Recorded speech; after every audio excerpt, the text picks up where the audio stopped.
नमस्कार, India news के खास प्रोग्राम लीगली स्पीकिंग में आपका स्वागत है। मैं हूं आशीष सिन्हा। आज हम चर्चा करेंगे यूनिफॉर्म सिविल कोड यानी समान नागरिक संहिता कानून की। आखिर यूनिफॉर्म सिविल कोड क्या है? यूनिफॉर्म सिविल कोड आजकल सुर्खियों में क्यों है? क्या भारत सरकार यूनिफॉर्म सिविल कोड लागू करने जा रही है? यूनिफॉर्म सिविल कोड लागू होने से आम जनमानस के जीवन पर इसका क्या असर होगा? और क्या यूनिफॉर्म सिविल कोड भारत के किसी वर्ग या समुदाय के खिलाफ है, या uniform civil code caste, creed and colour का है? भेदभाव किए बिना कन्याकुमारी से लेकर कश्मीर तक हर नागरिक को एक समान कानून का अधिकार देगा। समान नागरिक संहिता अगर लागू होता है तो क्या बदलाव होंगे? इन संभावित बदलाव की खिलाफत कौन लोग कर रहे हैं? उनकी चिंताएं क्या है?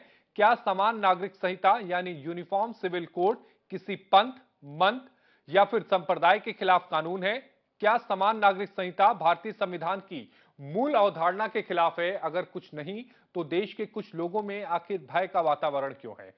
यूनिफॉर्म सिविल कोड का नीर शीर विश्लेषण करेंगे और इसके बारे में बन रहे माहौल पर चर्चा करेंगे। आज हमारे साथ सुप्रीम कोर्ट के वकील अश्वनी दुबे और सुप्रीम कोर्ट की वकील ज्योति राणा हैं, जो इस विषय पर जिनके साथ हम चर्चा करेंगे। लेकिन यूनिफॉर्म सिविल कोड से जुड़े हुए कुछ जो पहलू हैं वो भी हम आपको साथ ग्राफिक्स के जरिए साझा करके आपको बताना चाहते हैं कि आखिर यूनिफॉर्म सिविल कोड क्या है।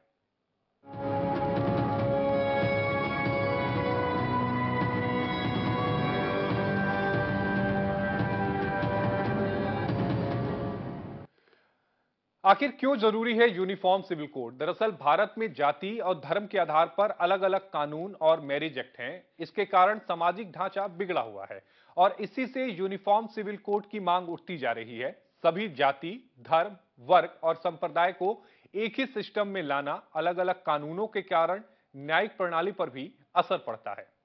लोग शादी, तलाक जैसे मुद्दों के निपटारे के लिए पर्सनल लॉ बोर्ड में जाते हैं। महिलाओं और धार्मिक अल्पसंख्यकों को सुरक्षा प्रदान करना, परिकल्पित कमजोर वर्गों को सुरक्षा प्रदान करना कोड बनने के बाद कानून को सरल बनाने का काम करेगा।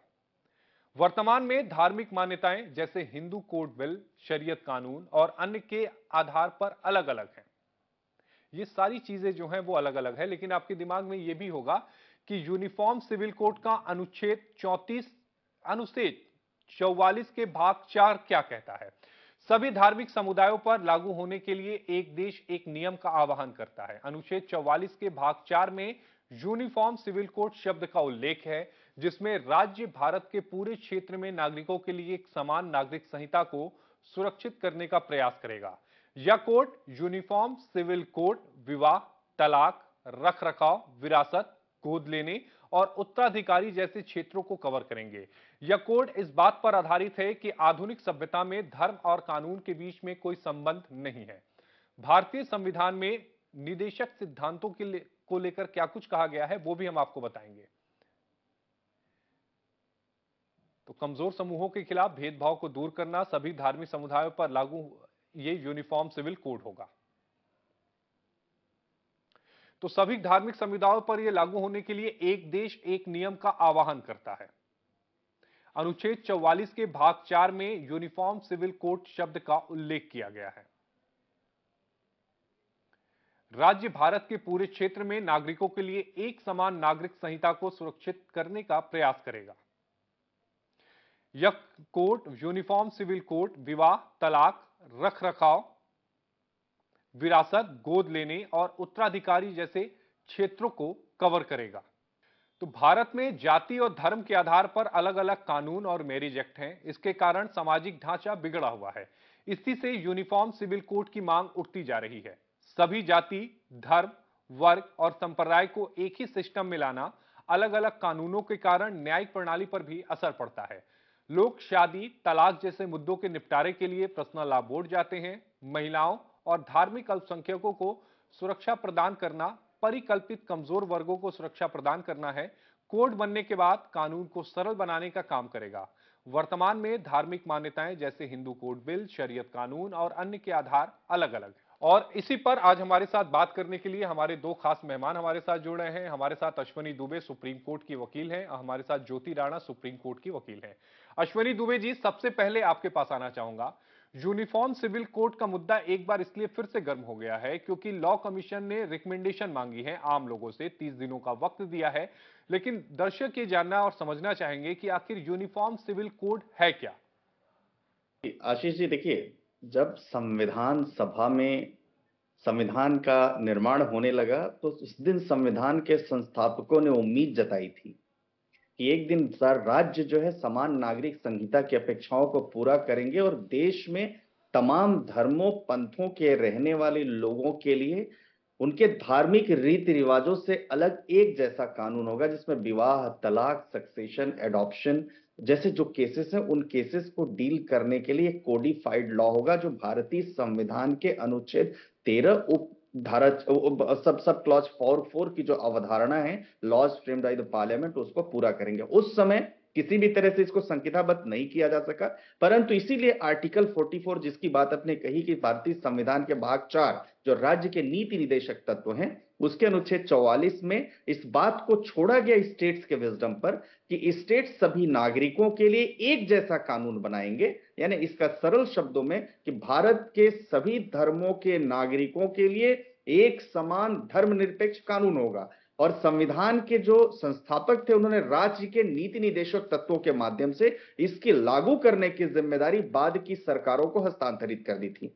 यानी व्यक्तिगत जी। कानून, संपत्ति संबंधी कानून, विवाह, तलाक, गोद लेने संबंधी। परंतु अब तक चाहे पॉलिटिकल मोटिव हो, चाहे रिलीजियस अपीजमेंट हो, चाहे जो कारण हो कि संविधान के लागू होने के इतने वर्षों के बाद भी, 7 दशक बीत जाने के बाद भी पूरे देश में एक जैसा कानून नहीं है। अब होता क्या है, हम बार बार आर्टिकल 14, 15, 21 की बात करते हैं, तो जब आर्टिकल 14, 15, 21 की बात करते हैं तो इतने डाइवर्सिफाई लॉ होने की वजह से एक जैसा जजमेंट भी नहीं पास हो पाता। कहीं पर्सनल लॉ पर जजमेंट पास होता है, यानी आप देखिए कि कहीं पर शादी की उम्र 18 साल है कानून के मुताबिक और कहीं पबर्टी की एज है। तो इन सब बातों के विरोधाभासों को लेकर अब कहीं किसी धर्म के लोगों के लिए देखेंगे तो इंडियन सक्सेशन एक्ट है जो जी। विल को डिफाइन करता है, इंडियन पार्टीशन एक्ट है जो पार्टीशन को डिसाइड करता है, लेकिन बाकी जगहों पर देखेंगे तो अभी भी जो पर्सनल लॉज हैं उसके मुताबिक चल। इसलिए ये जरूरी था और आज मैं समझता हूं कि लॉ कमीशन ने एक बहुत ही अच्छा काम किया है, इस बात को अपनी लोगों से रिकमेंडेशंस मंगाकर, लोगों के विचार मंगाकर, और मैं समझता हूं कि फुल स्पिरिट के साथ ये कानून पार्लियामेंट को पास होना चाहिए, पार्लियामेंट में पास होना चाहिए दोनों सदनों के द्वारा, ताकि इस देश में और रहने वाले लोगों के बीच में और जो संविधान है उस संविधान की मूल भावना के अनुसार कार्य हो सके। लेकिन ज्योति राणा जी, जैसा अश्विनी जी ने पूरे कानून के बारे में बताया, लेकिन एक सवाल यह भी उठता है कि आखिर इस कानून का विरोध क्यों किया जा रहा है। क्यों ये कहा जा रहा है कि यूनिफॉर्म सिविल कोड सही नहीं है, पर्सनल लॉ जो अलग अलग चल रहे हैं उन्हीं को ही जारी रखा जाए। जी आशीष जी, इसमें सबका जो जैसा अश्विनी जी ने भी बताया है कि या तो किसी का पॉलिटिकल एजेंडा है या क्या मोटिव है कि इस लॉ को अपोज करा जा रहा है, जबकि इसमें एक समान वन लॉ वन नेशन की बात करी जा रही है। किसी के कोई राइट्स इसमें नहीं छीने जा रहे हैं कि आपके राइट्स इसमें इंफ्रिंज हो रहे हैं तो इस लॉ को अपोज करा जाए। तो पॉलिटिकल एजेंडा अपना सेटिस्फाई करने के लिए इस लॉ को जो भी हमारे धार्मिक संस्थान के जो जो एक्सपर्ट्स हैं वो इस लॉ के ऊपर, जिसको नॉलेज है वो भी, जिसको नहीं भी नॉलेज है वो भी इसको फेवर भी कर रहा है, इसको अपोज भी कर रहा है, विदाउट नोइंग कि इस लॉ के आ जाने से कितनी ऐसे सेक्शंस ऑफ जो वीकर सेक्शन सोसाइटी में जो लेडीज हैं, विमेन हैं, उनको कितने राइट्स हैं जो अभी तक इन्फ्रिंज है, उनके राइट्स उनको नहीं मिले हैं, तो वो राइट्स उनको मिलेंगे। इसमें किसी का राइट्स नहीं इन्फ्रिंज करा जा रहा है, किसी को कुछ छीना नहीं जा रहा है, जी। बल्कि उनको समान अधिकार दिए जाएंगे। लेकिन ज्योति जी, वो कौन से राइट्स हैं जो महिलाओं को मिलेंगे, अगर आप विस्तार से बता पाए तो। जी, देखिए हमारे जैसे पर्सनल लॉ में जो हमारा मैरिज लॉ है, डिवोर्स लॉ है, मेंटेनेंस, इनहेरिटेंस, तो ये सारे लॉ, सिविल राइट्स जो हैं, सिविल लॉ जो है हमारे पर्सनल लॉ से गवर्न करते हैं। तो जब अगर डिवोर्स अगर किसी का होता है तो उसमें जो पर्टिकुलर जिस लॉ में मैरिज करी गई है उस लॉ से वो गवर्न होता है, जिसमें कि जैसे अगर हमारा हिंदू मैरिज है तो हिंदू मैरिज से गवर्न होगा।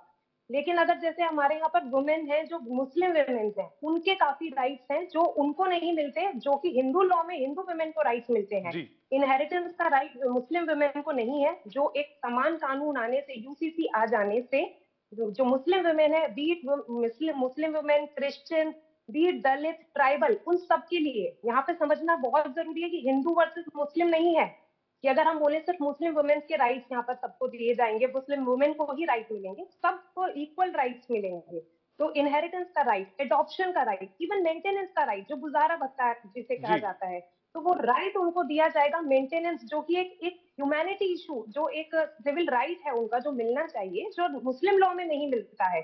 तो अगर ये लॉज आज पास हो जाएगा तो इससे सारी वुमेन्स को एक इक्वल लॉ, जो हम हिंदू वुमेन, मुस्लिम वुमेन ना कह के हम इंडियन वुमेन उनको अगर बोले, तो एक जेंडर इक्वालिटी, जेंडर जस्टिस जो होगा अगर ये लॉ पास हो जाता है। लेकिन अश्विनी जी, जो मुस्लिम समुदाय है उसमें जो शादी होती है वो कॉन्ट्रैक्ट मैरिज होती है, जैसा आप हम सभी जानते हैं।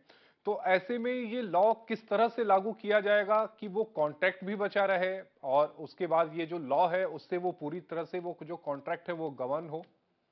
देखिए, दो बातें समझना बहुत जरूरी है कि एक तो जो एज ऑफ मैरिज है, जो डिसिमिलैरिटी है, एज ऑफ मैरिज को सबसे पहले आपको एक यूनिवर्सल और यूनिफॉर्म करना पड़ेगा। दूसरा, एक जो डिवोर्स मेन इशू है, जिस डिवोर्स में जो कोडिफाइड लॉ है, उस कोडिफाइड लॉ के मुताबिक, यानी बजाय कि रिलीजियस स्कॉलर्स बैठ करके किसी महिला के अधिकारों की बात करें, महिला के संबंध विच्छेद की बात करें, या वो सर्कमस्टांसेस बेस्ड डिसीजन दें, बल्कि जो लॉ है, जो विधि का शासन है, विधि के शासन के मुताबिक। दूसरा, आपने बड़ी अच्छी बात कही कि कॉन्ट्रैक्ट मैरिज है और एक तरफ संस्कार है।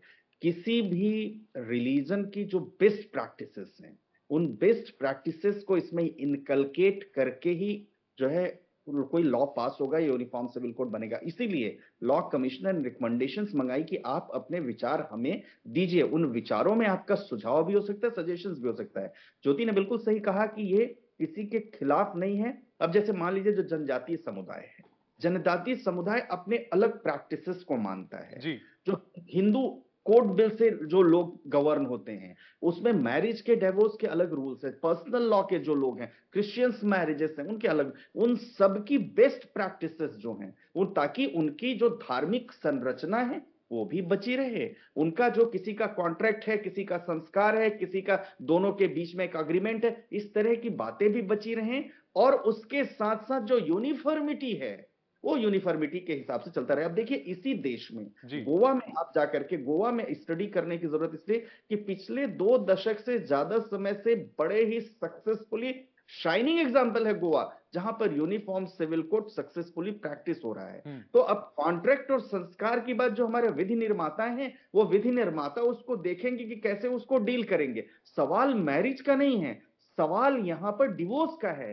सवाल सिर्फ इस बात का नहीं है, सवाल इनहेरिटेंस का है, सवाल एडॉप्शन का है, सवाल लड़कियों को संपत्ति में प्रॉपर्टी का, सवाल जो तमाम डिवोर्स के वेरियस प्रैक्टिसेस हैं, जो प्रैक्टिसेस तमाम इस्लामिक देश जो है वो खत्म कर चुके हैं, जो हमारे यहाँ 72 के 72 सेक्स जो मौजूद है उसमें अभी प्रेवलेंट है, उसको खत्म करने की जरूरत है। और मेंटल जो स्टेबिलिटी है लड़कियों की या लड़कों की एज के बात आती है, तो जो आपने फिक्स कर दिया पबरिटी का, जो टाइम आपने लिया, उसके बजाय 18, 19, 20, 21 जो भी टाइम गवर्नमेंट फिक्स करती है या पार्लियामेंट फिक्स करता है कानून पारित करके, वो सबके लिए जब एप्लीकेबल होगा, तो बजाय कि इमीडिएटली कम एज में एक बच्ची घर के कामों में लग जाएगी, जी। वो पढ़ेगी, आर्थिक रूप से मजबूत होगी, प्रोग्रेसिव होगी, किसी भी रिलीजन की होगी, तो उसका जो उसकी अकाउंटेबिलिटी देश के लिए और अपने लिए वो मजबूत हो। इसीलिए मैं समझता हूं कि जो बेस्ट प्रैक्टिसेस होंगी, चाहे वो किसी भी रिलीजन की हो, उनको उसमें ले करके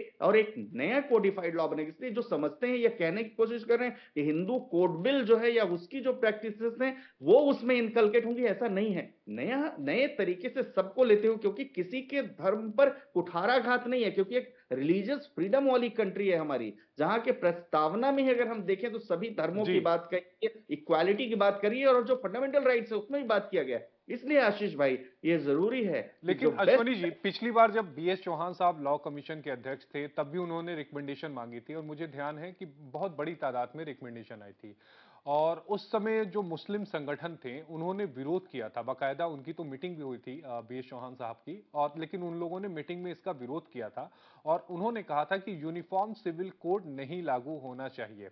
आखिर इसके पीछे की मंशा क्या है? क्योंकि यूनिफॉर्म सिविल कोड तो सबको बराबर राइट देता है, चाहे आप किसी भी धर्म के हो, हिंदू हो, मुस्लिम हो, क्रिश्चियन हो, ईसाई हो, उससे कोई फर्क नहीं पड़ता, सभी को बराबर राइट देता है। लेकिन इसका विरोध आखिर कर क्यों रहे हैं? देखिए, दो बातें समझना पड़ेगा। विरोध सिर्फ आज नहीं हुआ। विरोध जब आप 1941 में इन कानूनों को संहिताबद्ध करने के लिए बीएन राव समिति बनी, उस समय विरोध हुआ। उसके पहले आप जब देखेंगे, जब ब्रिटिशर्स ने खास तौर से 1835 में जब यूसीसी की उत्पत्ति जिस ब्रिटिशर्स के समय पर हुई, तब ब्रिटिश सरकार ने 1835 में अपनी रिपोर्ट की, जिसमें अपराधों, सबूतों, अनुबंधों से संबंधित कानून के संहिताकरण में एक रूपता की आवश्यकता पर बल दिया गया और सिफारिश किया गया कि हिंदुओं और मुसलमानों के व्यक्तिगत जो कानून है उनको हटा करके एक यूनिफॉर्म कानून बनाया जाए। लेकिन उस समय भी विरोध हुआ। तो उस समय, तो आज की बात यह औपनिवेशिक काल से चला आ रहा है। दूसरा, लॉ कमीशन एक रिकमेंडेशन करने वाली बॉडी है। लॉ कमीशन एक ऐसी बॉडी है जब कोर्ट्स या पार्लियामेंट जब कभी भी उसके सामने क्वेश्चनायर फ्रेम करके भेजते हैं, तो तमाम रिपोर्ट्स और रिसर्च के आधार पर अपनी एक रिकमेंडेशन देती है। अब जस्टिस चौहान के सामने कौन से ऐसे पहलू थे जिन पहलुओं को देखते हुए उन्होंने यूनिफॉर्म सिविल कोड के ना लागू करने के पक्ष में मत दिए। लेकिन आज जो लॉ कमीशन है, उस लॉ कमीशन के सामने ऐसे कौन से मुद्दे हैं जिन मुद्दों को लेकर के लॉ कमीशन कह रही यूनिफॉर्म सिविल कोड होना चाहिए। अश्वनी दुबे जी, क्या कुछ बदलाव आएगा महिलाओं के जीवन में यूनिफॉर्म सिविल कोड अगर लागू होता है तो?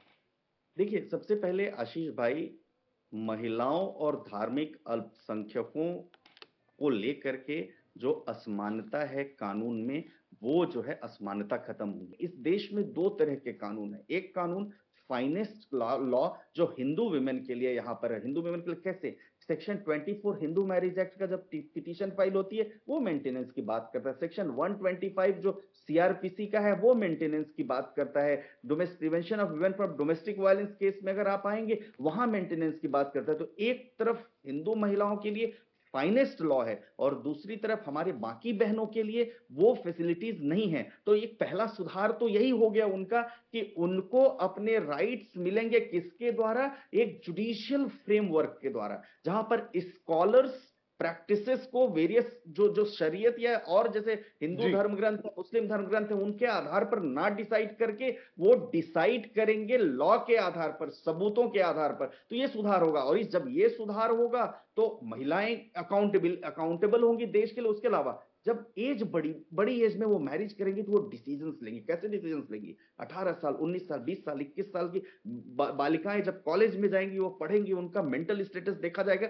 तो वो देश की उन्नति में भी अपना कर सकती हैं, योगदान दे सकती हैं। साथ ही साथ वो डिसीजन लेंगी। तो जब डिसीजंस लेंगी, तो जो हम इक्वालिटी की बात करते हैं, राइट टू इक्वालिटी, वो राइट टू इक्वालिटी सही मायने लागू हो। क्योंकि यहां पर एक तरफ तो एक महिलाओं को बहुत सारे अधिकार है, दूसरी तरफ वो प्रोग्रेसिव समाज की पार्ट आज भी नहीं है। इसलिए जरूरी यह है कि यूनिफॉर्म सिविल कोड आए, और सिर्फ महिलाओं की नहीं, बच्चों के ऊपर भी इसका असर पड़ेगा। इनहेरिटेंस की बात आती है, अडॉप्शन की बात आती है, प्रॉपर्टी की बात आती है, डिवोर्स की बात आती है। ये तमाम बातें हैं जिन पर असर पड़ेगा। और निश्चित तौर पर डिप्राइव्ड कम्युनिटी महिलाएं ही हैं इसमें, तो महिलाओं की तो हर तरह से आर्थिक सामाजिक स्थिति में उनके अश्वनी जी, यानी कुल मिलाकर ये कहें कि जो लोग यूनिफॉर्म सिविल कोड का विरोध कर रहे हैं, किसी भी धर्म के आड़ में कर रहे हो, किसी भी लॉ के आड़ में कर रहे हो, पर्सनल लॉ के आड़ में कर रहे हो, इसका मतलब तो ये है कि वो महिलाओं को बराबरी का दर्जा देना ही नहीं चाहते हैं। वो चाहते ही नहीं कि महिलाएं जो हैं उनको बराबरी का दर्जा मिले, और शायद ये एक बड़ी वजह है कि वो उसका विरोध कर रहे हैं।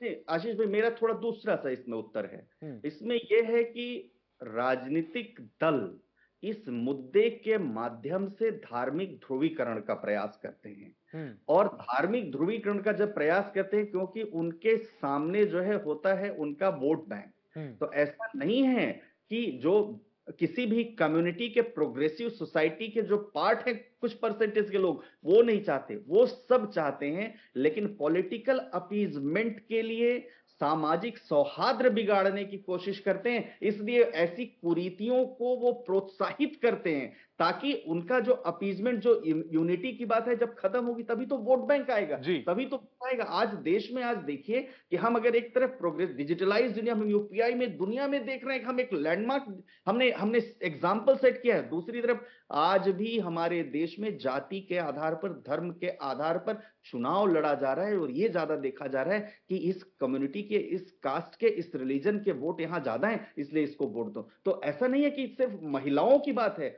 वो सिर्फ पॉलिटिकल अपीजमेंट के लिए पॉलिटिकल पार्टीज के जो लोग हैं वो नहीं चाहते हैं कि सामाजिक उत्थान एक जैसा हो, ताकि उनकी जो राजनीति है जाति के आधार पर, धर्म के आधार पर, वो उस पर किसी प्रकार की इसका तो बात। मतलब यह है अश्विनी जी कि जनता के बीच में या फिर यूं कहें कि लोगों के बीच में गलत तरीके से यूनिफॉर्म सिविल कोड को पेश किया जा रहा है ताकि लोग मिसलीड होते रहें और इसका विरोध करते रहें और ये कभी लागू ही ना हो पाए और उन्हें राजनीतिक फायदा मिलता रहे। यही यही एग्जैक्टली यही है। इसीलिए जब व्यक्तिगत स्वतंत्रता के बीच में और कानून के बीच में हस्तक्षेप की बात आती है, तो वो जो कानून है वो सुप्रीम होता है, लेकिन व्यक्तिगत स्वतंत्रता का मतलब ये नहीं होता है कि हमारी जो रिलीजियस स्क्रिप्चर्स से निकले हुए कानून है हम उनको व्यक्तिगत स्वतंत्रता का मतलब है कि आपको right to live with dignity and right to enjoy the properties, government properties and all the facilities जो हैं उनको। लेकिन कानून बनकर के जब कुछ होगा तो धर्म नहीं सर्वोपरि होगा, वहां सर्वोपरि होगा संविधान, वहां सर्वोपरि होगा देश। और इसीलिए जब ये सर्वोपरि होगा तो समानता का भाव लोगों में पैदा होगा, और समानता का भाव पैदा होगा तो एक सशक्त समाज का निर्माण होगा। एक सवाल जो लोगों के मन में और होता है कि क्या यूनिफॉर्म सिविल कोड आने से पर्सनल लॉ में कुछ बदलाव आ जाएंगे या पर्सनल लॉ जो है वो बुरी तरह से प्रभावित हो जाएगा। ये लोगों के मन में सवाल है कि क्या होगा पर्सनल लॉ का फिर। देखिए, पर्सनल लॉ क्या, आज ये बताइए कि ये हिंदू कोर्ट बिल लगने से हिंदुओं में जो शादी करने के लिए 7 फेरे लेने की परंपरा है अग्नि के समक्ष, वो खत्म हुई?